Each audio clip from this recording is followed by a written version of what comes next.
All right, we want to take a look at how we use double integrals to calculate both the mass of a region and the center of mass for a region. So what we're picturing here is that we've got a region in the plane, whatever it looks like, right? Some region D. And for every point in that region, we have a function defined, rho, where this is the mass density function.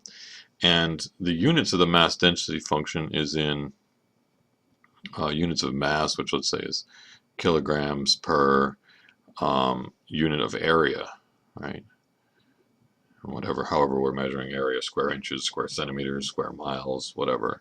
And the way to think of that is, at each point, if you look at a little square and you say, what's the mass of the stuff in that square divided by the area of that square, and then you let that square get smaller and smaller and smaller and look at the limit, that's what this density function is telling you. Sort of at that one point, what's the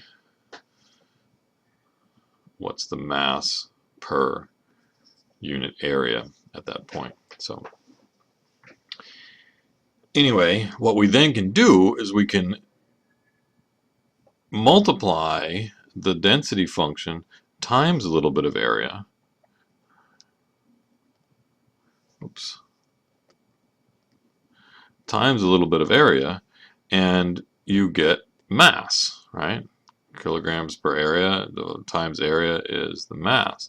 So we calculate the area of the whole region by saying, well, look at all of these little rectangles here that make up that whole region. In each rectangle, take a point, evaluate the density function at that point, multiply by the little bit of area to get the mass of that rectangle, and then you add them all up. Well, I mean, this is just like, remember back in Calc 2, how do we do problems? We take the problem, we cut it into a bunch of little pieces, solve each little piece, and then add them all back together.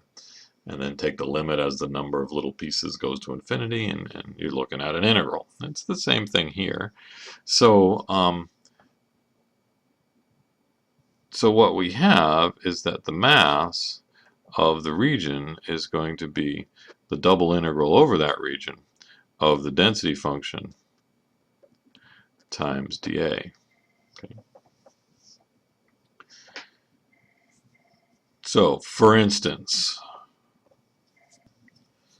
I've got a region here, triangular region, vertices at the origin, 2, 1, 0, 3, and the density function is this. I want to point out that I see these density functions sort of as thickness. We're thinking of this as a flat region that for some reason weighs more over here than it does over there or something, but you could think of it as just essentially flat region that's thicker some places than other places, so there's more mass concentrated over here than there might be over there or whatever. Okay. Sometimes it literally is, maybe you're talking about a thin piece of material that's made of foam or something, and the foam is denser at some places and more airy in other places. But anyway, how do we find the mass of this thing? Well, the mass is the integral of the density function. So I've got 2x plus y times dA. Well, am I going to do a dx dy or a dy dx? It looks to me like it's going to be easier to go vertically here. So I'm going to say x goes from, I'm going to do the x on the outside and the y on the inside. So the x goes from 0 out to 2. And then for each value of x in between 0 and 2, I've got one of these vertical lines. The lowest y value is on this line. So this is the line, I think y equals a half x, right? Because it's got a slope of a half, goes to the origin. and it ends on this one here, which is y equals 3 minus, what's the slope? It goes over 2 and down 2, so slope is -1. So y equals 3 minus x. I don't know if I said that right or not, but I certainly didn't write it right. Y-intercept is 3, and then the slope is -1. Okay. So this should be the mass of this region. Right?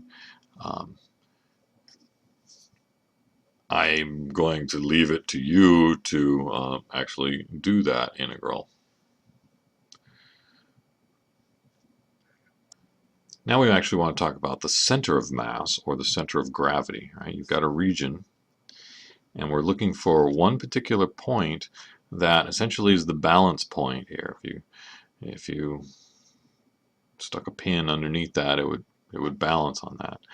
And we did this back in Calc 2. And in Calc 2 we were only doing single integrals, but we essentially said, we broke it up into either horizontal or vertical rectangles, and then we looked at each one of those rectangles and said, so for the x coordinate here, which they called x bar, we look at the moments and we divide by the total mass, right? So we said, how much does each one of these rectangles weigh? How far away from the y-axis is it? Okay. So that was calculating moment. You calculate moment and then you divide by the total mass. So x bar is what we called my, which is the moment from the y-axis, divided by the mass. Right? Likewise, y bar, the center of mass here, the y-coordinate of the center of mass, is the moment from the x-axis divided by the mass. Okay. Now in Calc 2, this was done by these rectangles, and then we just integrated with respect to, well, if I did it this way, I have to integrate with respect to x. Right? Now we want to think of it in terms of cutting it up into small rectangles. I don't want these long rectangles that were, the whole height of the thing with just, dx in that direction. I want to think about it, cutting this up into, a bunch of tiny rectangles.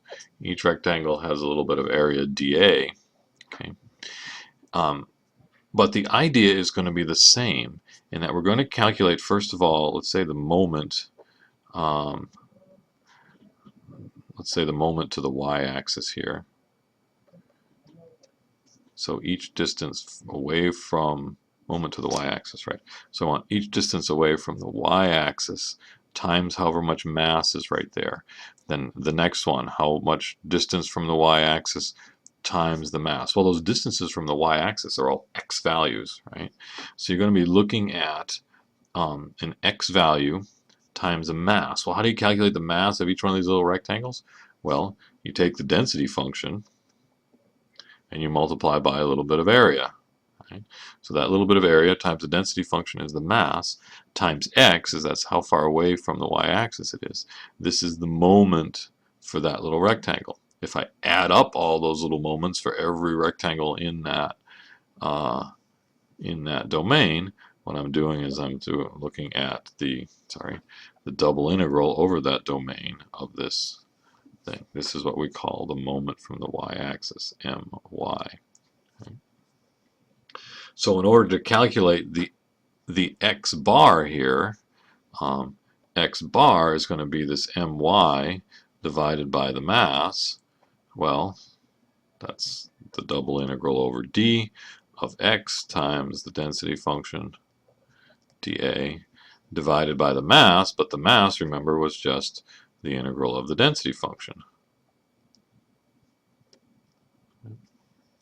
Likewise, in order to do the moment from the x-axis, you're looking at, again, the mass of each little rectangle, but now you're going to measure how far away from the x-axis it is. So mass times that distance is a little bit of moment, mass times that distance, mass times this distance, mass times this distance, and all of them all added up. Right? Well, the mass is still, each little rectangle, the mass is the density times a little bit of area, but instead of multiplying it by an x value now, you're multiplying it by this length or this length. Those are all y values. So we're looking at y bar being mx divided by the mass, the moment from the x-axis. Well, that's going to be an integral of y times the density function. Remember, y is measuring distance from the x-axis. That's why this is mx, and that's a y there. Integrate that over the region, and then divide by the total mass. And that's just this. Okay. We could do this for the example up above here, where we've already calculated the mass, although I didn't actually come up with a value. I'm going to let you do it. But for our example,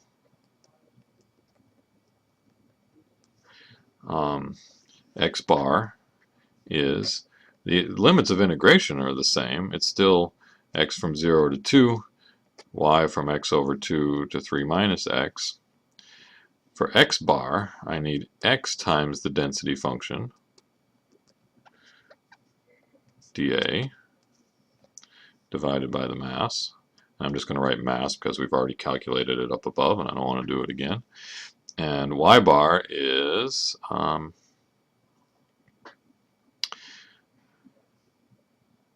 almost the same thing. It's the same region you're integrating over, so the limits of integration are the same, except that now you're going to multiply by y times 2x plus y dy dx and divide by the mass.